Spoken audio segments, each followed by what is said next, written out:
ఏకాదశి పర్వదినాన్ని పురస్కరించుకుని యాదగిరిగుట్ట లక్ష్మీ నరసింహస్వామి ఆలయంలో స్వామి అమ్మవార్లకి ఘనంగా లక్ష పుష్పార్చన పూజలు నిర్వహించారు ఆలయ అర్చకులు. సుమారు గంట పాటు ప్రధాన ఆలయంలోని ప్రధాన ముఖమండపంలో లక్ష పుష్పార్చన పూజలు పంచరాత్ర ఆగమ శాస్త్రం ప్రకారం చేపట్టారు. ఆలయ అర్చకులు, వేద పండితులు వేద మంత్రోచ్చారణ చేత సన్నాయి మీల నడుమ ఆలయ సంప్రదాయం ప్రకారం ఈ ఉత్సవం శాస్త్రోక్తంగా జరిగింది. లక్ష పుష్పార్చన పూజల్లో పాల్గొన్న భక్తులకి విశిష్టత తెలియజేశారు.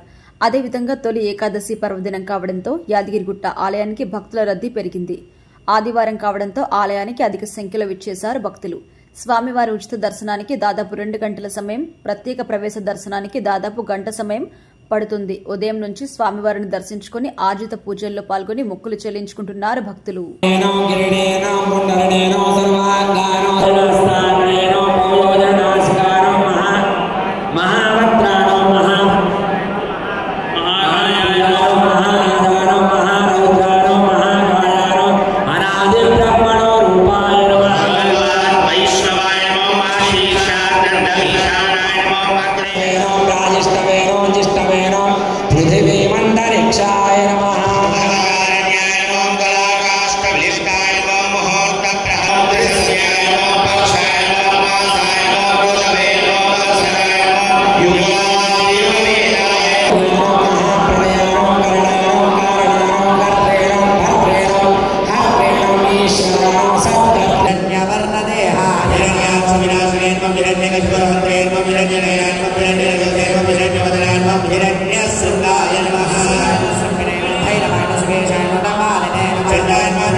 Kala